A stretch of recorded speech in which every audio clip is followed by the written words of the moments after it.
आध्यात्म, आत्मज्ञान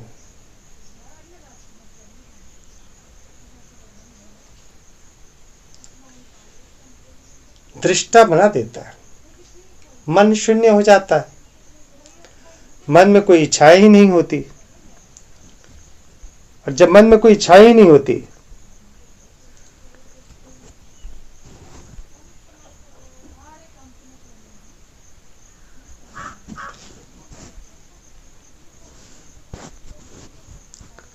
तो फिर कोई रिएक्शन ही नहीं होता कुछ भी के प्रति।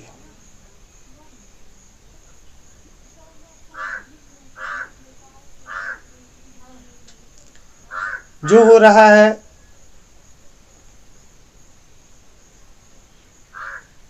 या जो होगा या जो हो चुका है, सबके प्रति केवल दृष्टा भाव।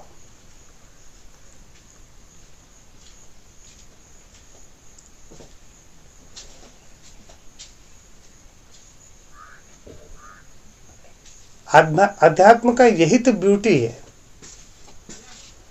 कि हम वास्तविक रूप से जीवन जीना सीख जाते हैं।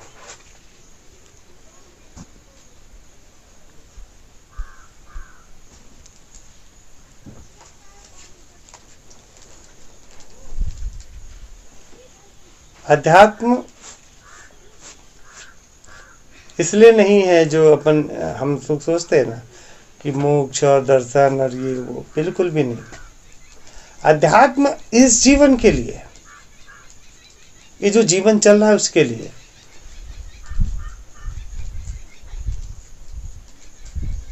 जितना भी समय हो, आनंद शांति उसके लिए। शांत तो आप सर्वदा से हो, आप केवल चेतना हो, ऊर्जा हो, एनर्जी हो। अभी जो उथल पुथल है ना, लहरें, ये जगत है, ये है भावनाएं, ये है इच्छाएं। अन्यथा सर्वदा से शांत हो।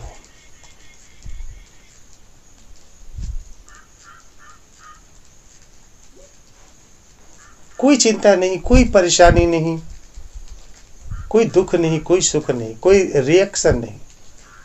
वो क्या कर रहा है, वो क्या नहीं कर रहा है, उससे कोई फर्क ना पड़ेगा, बिल्कुल भी नहीं।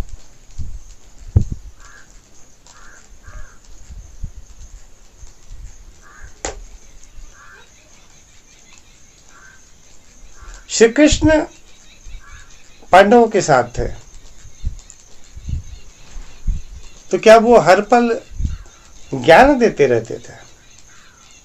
तुम ये करो, तुम ये न करो, तुम ये करो, तुम ये न करो, बिल्कुल भी नहीं। जब पांडव हताश हो जाते थे तब वो आते थे श्री कृष्ण के पास, बताओ अब आप ही बताओ माधव,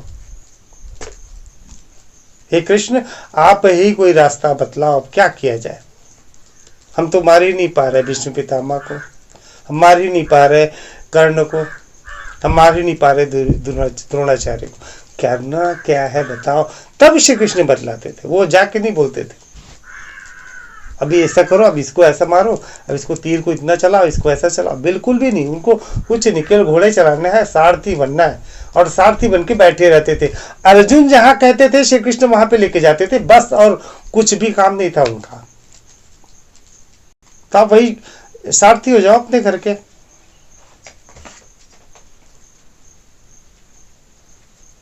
जैसे अर्जुन कहे वैसे हकने दो, क्या दिक्कत है। और जब अर्जुन को लगा कि यहाँ पे तो माधव चाहिए, पकड़ लिए माधव के पैर, माधव मैं असमंजस में हूं, अब मैं क्या करूं। तो फिर वहां पे श्री कृष्ण अपना तरीका बदलाते थे हर जगह पे। दूसरी ओर शकुनी हर पल ज्ञान देते रहते थे द्रोणाचार्य को, इसको दुर्योधन को, हर पल। मांगे ना मांगे, मांगे ना मांगे, देते देते देते जो दुर्योधन थे बुद्धिहीन हो गए थे, पूर्णतः बुद्धिहीन।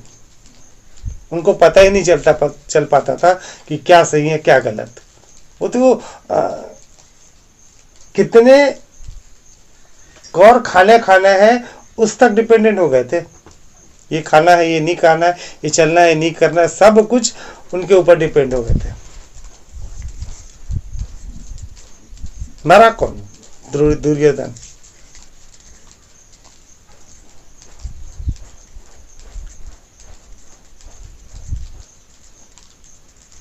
अब वो सही और गलत, शकुनी के लिए तो बिल्कुल सही था,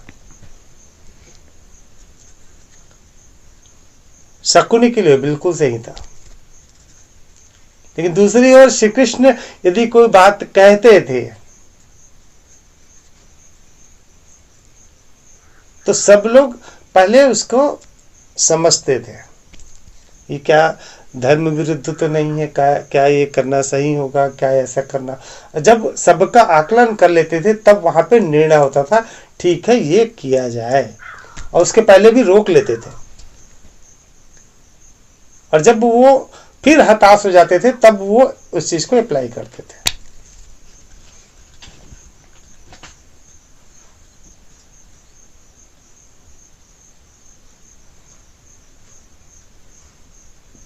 और अगर श्री कृष्ण की बात मान लेते तो 10 मिनट लगता महाभारत समाप्त होने में।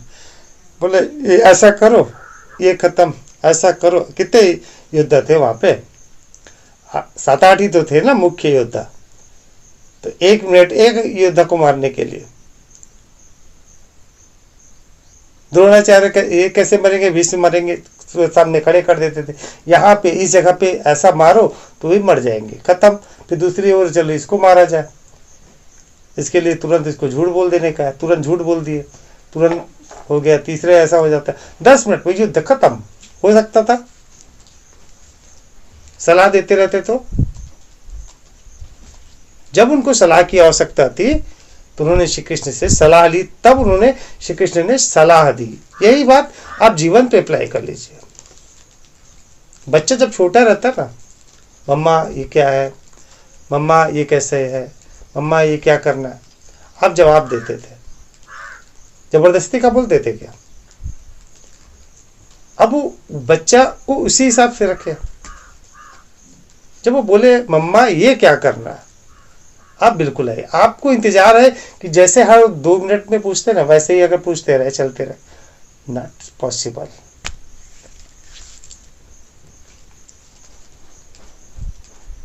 यदि आप आध्यात्मिक हो गए ना, आत्मज्ञानी हो गए,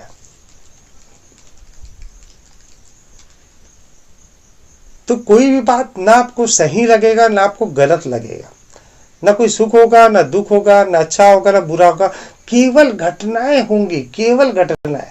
मैं सही बता रहा हूं।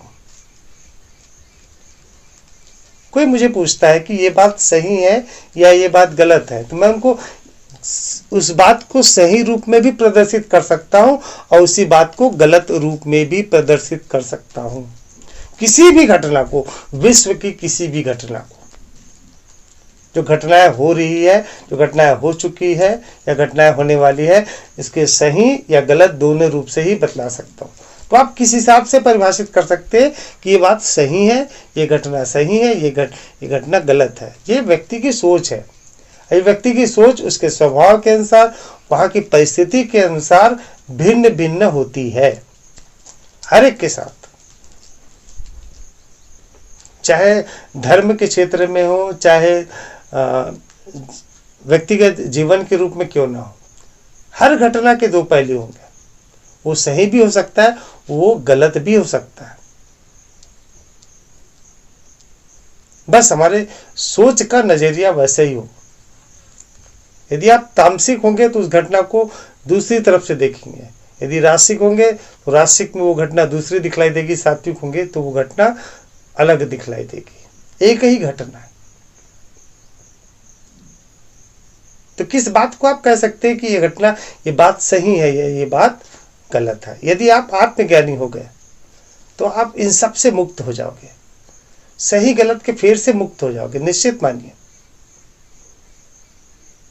ना कोई बात आपको सही लगेगी ना गलत लगेगी।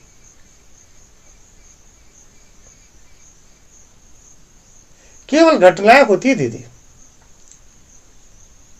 और हर पल, हर प्रति पल ये ब्रह्मांड परिवर्तित हो रहा है।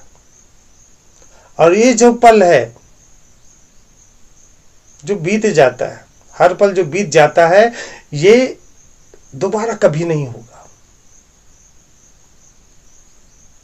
हमें लगता है कि ये चीज चल रहा है, ऐसा नहीं, ये परिवर्तित हो रहा है, हर सेकंड परिवर्तित हो रहा है। और ये जो परिवर्तन है दोबारा असंभव है, बिल्कुल भी नहीं होगा।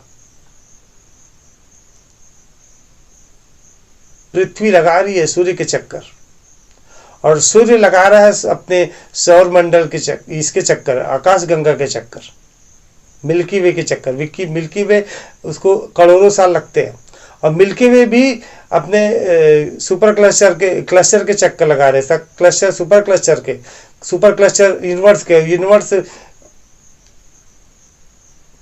और ये बदलाव लगातार हर पल बदल रहा है।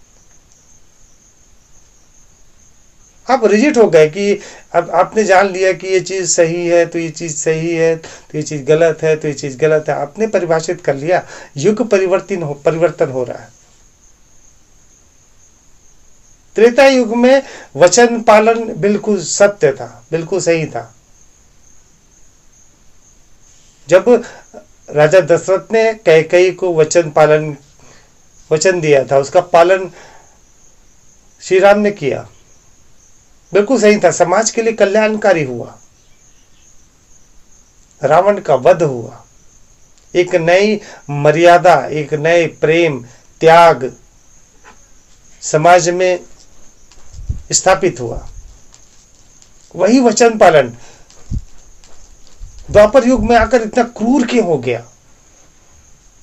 वचन दिए थे भीष्म पितामह, अखंड ताकतवर, अजय, इच्छा मृत्यु का वरदान, जिसे कोई मार नहीं सकता था।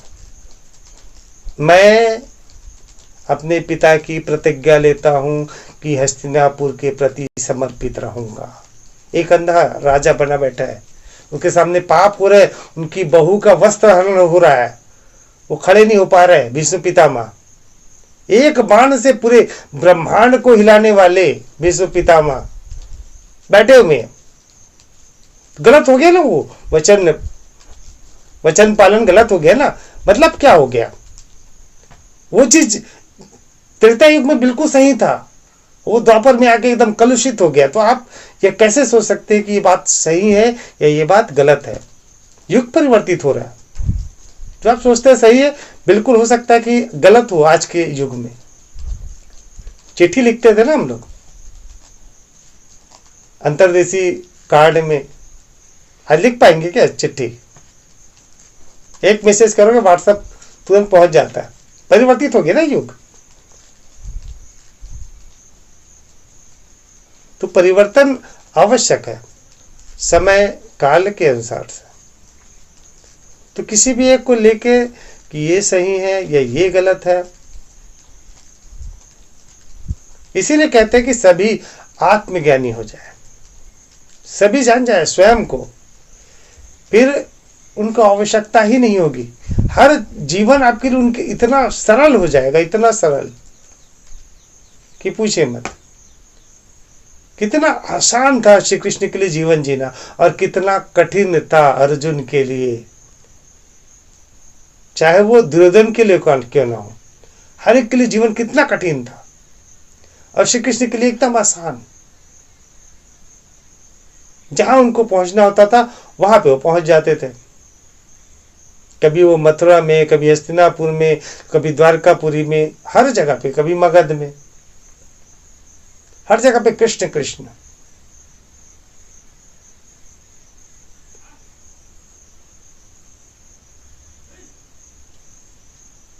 तो आत्मज्ञान हमें जीवन जीने की कला देता है।